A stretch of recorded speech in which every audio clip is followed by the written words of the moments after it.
Land of Dragons. Prologue. In ancient times, before the shadow touched the lands, Dragonland was a place of peace and harmony. Vast valleys and ancient forests stretched along the crystal mountains, and clear rivers flowed through green plains, under skies furrowed by the mighty wings of dragons. The sun shone gently over the silvery rocks, and the wind carried the ancestral song of the dragons that watched over the land, and the heart of this realm was the Crystal Hall, the place where the Council of Dragons held its meetings.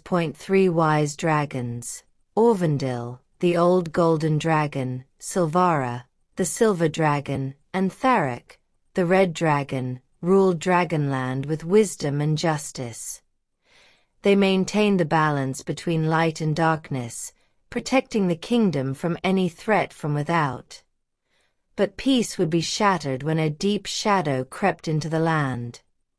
Beyond the crystal mountains and ancient forests, in the heart of the Vale of Taraxis, a dark wizard rose, 𝕁𝖆𝖓𝖓𝖃, the master of shadows.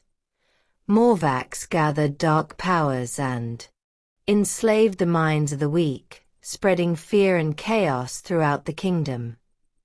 Alongside him rose evil allies, such as Taraxis, the Mindbreaker, who ruled the Lost Valley, and 𝕉𝖃, the pure darkness, an entity of black magic who could control shadows and corrupt hearts. The dragons fought to protect the kingdom, but 𝕁𝖆𝖓𝖃's shadows were strong and merciless. In those dark times, hope seemed lost, until two young dragons, 𝕁𝖆𝖓 and 𝕷𝖆𝖓𝖉, chose to face evil. 𝕁𝖆𝖓, with his red scales and powerful wings, and 𝕷𝖆𝖓𝖉, with her silver beauty and agility, set off on a dangerous journey to discover the secret of 𝕁𝖆𝖓𝖃's power. Helped by Kalindra, a good witch who could undo the spells of darkness with the help of the Codex, 𝕁𝖆𝖓 and 𝕷𝖆𝖓𝖉 found the answers needed to defeat the shadows. But the fight was not easy. Sacrifices were made, and the blood of dragons was spilled in the dark valley. Finally, through courage and faith, 𝕁𝖆𝖓 and 𝕷𝖆𝖓𝖉 were able to defeat 𝕁𝖆𝖓𝖃, and the land of dragons was freed. Now peace has returned to the land of dragons.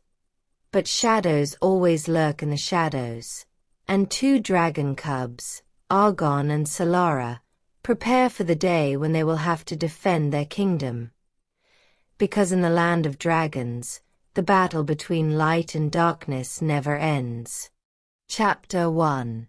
Shadows over the Land of Dragons.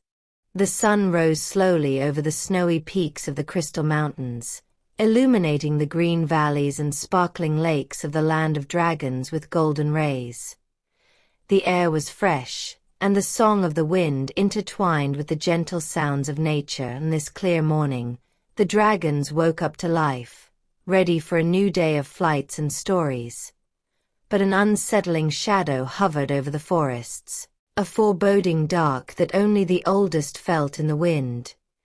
Deep in a bright cave, the old dragon Aurvandil opened his eyes that had been heavy for centuries and sighed. He felt a growing unease, as if the earth itself was whispering warnings to him. He raised his head covered in golden scales and looked towards the cave's opening, where the sun's rays were trying to chase away the shadows. He knew that something bad was approaching. Our time of peace is coming to an end, he murmured to the wind. At the same time, in a nearby clearing, two young dragons, 𝕁𝖆𝖓 and 𝕷𝖆𝖓𝖉, were competing in dizzying flights. Their wings shone in the morning light, and their joyful laughter filled the air. "Will you ever catch me, 𝕁𝖆𝖓?" 𝕷𝖆𝖓𝖉 giggled, doing a quick pirouette through the low clouds. 𝕁𝖆𝖓 flapped his wings hard, flying after her. "Only if you let me. But don't forget, I'm the fastest." Their innocent game stopped abruptly when a cold, dark breath touched their wings. 𝕷𝖆𝖓𝖉 slowed her flight and looked around, her green eyes scanning the forest below them. Did you feel that? She whispered. Kale nodded, his gaze becoming serious. Something is happening, we should go to the council. With hearts beating fast, the two set off towards the mountain, the central hall, where the dragon council gathered. Along the way, the forest seemed darker, and the usually cheerful birds had disappeared. The world seemed to hold its breath, and the central hall, a huge cave carved over the centuries by the ancestors of the dragons, the members of the council had already gathered. Aurvandil stood in the center, his gaze deep and full of concern. Around him were the other elders of the clans, Silvara, the silver dragon with sapphire eyes, and 𝕉𝖃, the red dragon, the mightiest warrior among them. Kale and Lyria stepped into the solemn circle, bowing their heads in respect.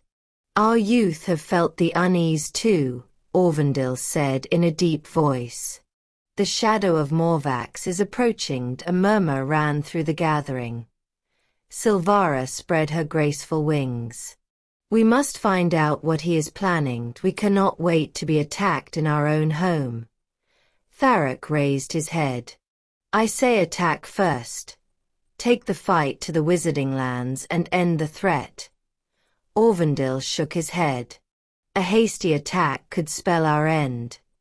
𝕁𝖃𝖓 is cunning and powerful, we cannot underestimate the power of the shadows, we need wisdom, a strategy. Lyria took a step forward. Perhaps we should send a team to investigate. Learn more about 𝕁𝖃𝖓's plans. Aurvandil stared at her for a long time, then nodded. A dangerous mission, but a necessary one. Who will go?